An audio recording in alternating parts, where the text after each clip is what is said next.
Assalamualaikum warahmatullahi wabarakatuh. Jumpa lagi dengan Istibiana Channel. Kali ini kita akan membahas tentang pendidikan matematika yang terkait dengan materi kelas 8. Namun sebelumnya jangan lupa like and subscribe-nya ya. Terima kasih. Oke, kita kali ini akan membahas tentang teorema Pythagoras untuk materi matematika SMP kelas 8. Lebih khususnya kita akan menemukan teorema Pythagoras. Bagaimana caranya? Mari kita simak pembahasan berikut ini ya. Nah, kita perhatikan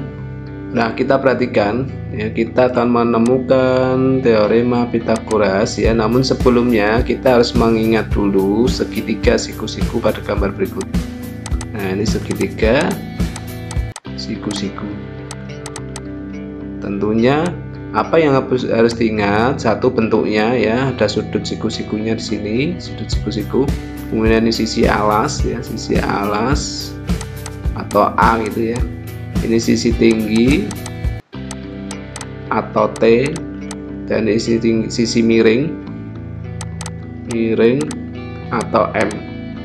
Nah, ini boleh diganti dengan huruf lain, misalkan A, B, C boleh ya. Jadi ini hanya simbol aja, pilih alas itu A, tinggi itu T, miring itu M, itu boleh. Nah, apa yang perlu kita ketahui, jadi segitiga siku-siku ini punya satu sisi alas, punya satu sisi tinggi dan satu sisi miring. Sisi miring di sini biasanya disebut dengan hipotenusa ya, jangan lupa. Nah, kita ingat untuk operasi perpangkatannya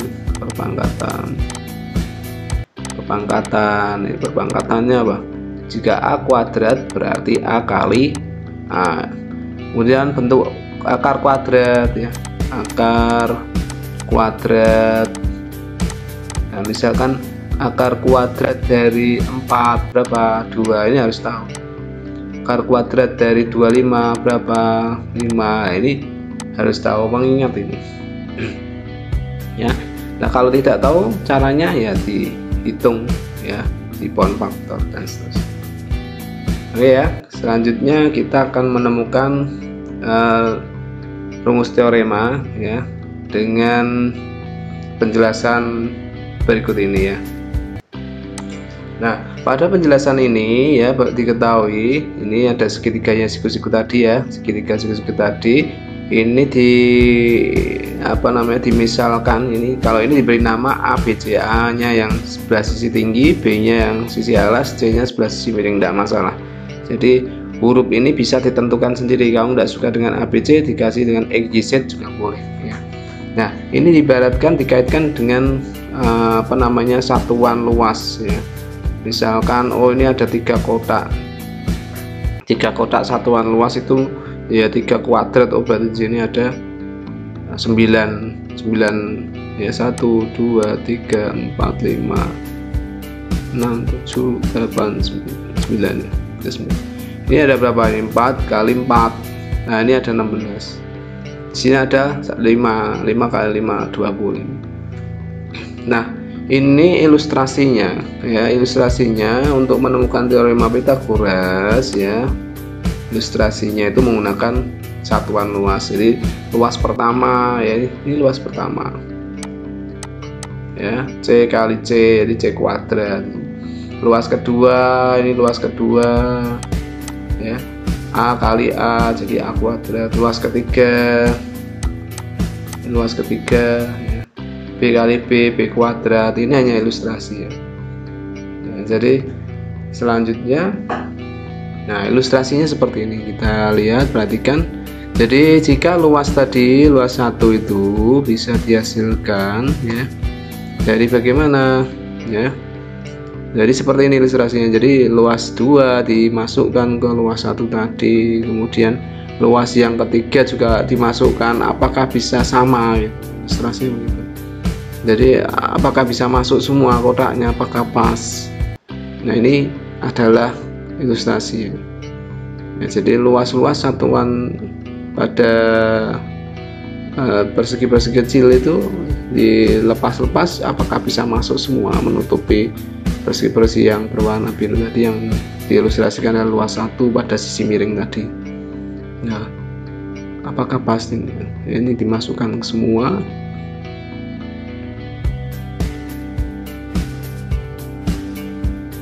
Nah, oh ternyata masuk semua. Artinya apa? Pas ya. Jadi bisa masuk semua tadi. Nah, artinya yang sisi miring tadi ya, luas 1 tadi itu sama dengan luas yang kedua ditambah luas yang ketiga. Jadi sama pas. Ya, artinya yang pertama di C kuadrat itu hasilnya A kuadrat tambah B kuadrat. Lanjut. Nah, kita perhatikan segitiga berikut ini. Ya, ini sisi miringnya, kuadrat sisi miring sama dengan jumlah kuadrat sisi siku-sikunya. Nah, sisi miringnya tadi yang C. Jadi C kuadrat ya, kalau dituliskan sisi miringnya C kuadrat sama dengan A kuadrat ditambah B kuadrat. Gitu. Jadi dari ilustrasi yang tadi didapatkan pernyataan seperti ini. Nah, inilah yang dimaksud dengan teorema Pythagoras. Kata kuncinya adalah sisi miring kuadrat sama dengan jumlah kuadrat sisi yang lainnya. Nah, contoh. Ada contoh permasalahannya berikut. Diketahui segitiga siku-siku ABC ya, dengan panjang AB-nya 4 cm, dengan panjang AC-nya 3 cm. Nah, ditanyakan berapa panjang BC. Nah, inilah nanti permasalahannya seperti ini, penggunaan teorema Pythagoras. Nah, jadi kita mencari salah satu panjang sisi pada segitiga siku-siku. Bagaimana solusinya? Kita tuliskan tadi.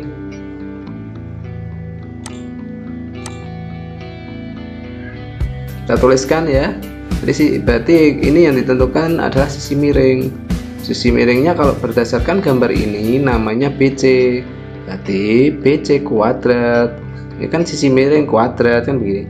Sisi miring kuadrat sama dengan jumlah sisi alas kuadrat AB kuadrat ditambah sisi tinggi kuadrat AC kuadrat. Nah, maka BC kuadrat sama dengan AB berapa? AB 4 cm 4 kuadrat ya. Cm-nya tidak saya tulis, tidak apa-apa. Ditambah AC nya berapa? 3 kuadrat. Nah, ini BC kuadrat ya, sama dengan berapa hasilnya? 4 kuadrat 16 ditambah berapa? 3 kuadrat 9. Maka BC saja kuadrat dipindah jadi akar 16 ditambah 9. Berapakah hasilnya? 16 tambah 9 25. Berapakah akar 25? 5 cm. Oh, ketemu di sini 5 cm. Begitu mudah bukan ya? Ini aplikasi dari rumus Pythagoras tadi ya. Dari rumus Pythagoras yang sisi miring kuadrat sama dengan jumlah kuadrat sisi yang lain ini bisa diubah-ubah. Jika mencari AB-nya berarti kan dikurangi, itu dari ini bisa diturunkan, berarti AB kuadrat sama dengan BC kuadrat dikurangi AC kuadrat ya. Jadi satu rumus lagi bisa diturunkan lagi dari sini ya, menjadi mencari AC kuadrat sama dengan BC kuadrat dikurangi AB kuadrat. Nah, ini jadi turunan-turunan rumus ini nanti dipakai jika mencari yang AB atau AC. Begitu ya. Mohon bisa dicatat atau dipahami. Jika ada soal berikutnya bisa menyelesaikan. Mudah bukan ya? Terima kasih. Sampai jumpa lagi dengan video yang berikutnya. Jangan lupa like and subscribe. Assalamualaikum warahmatullahi wabarakatuh.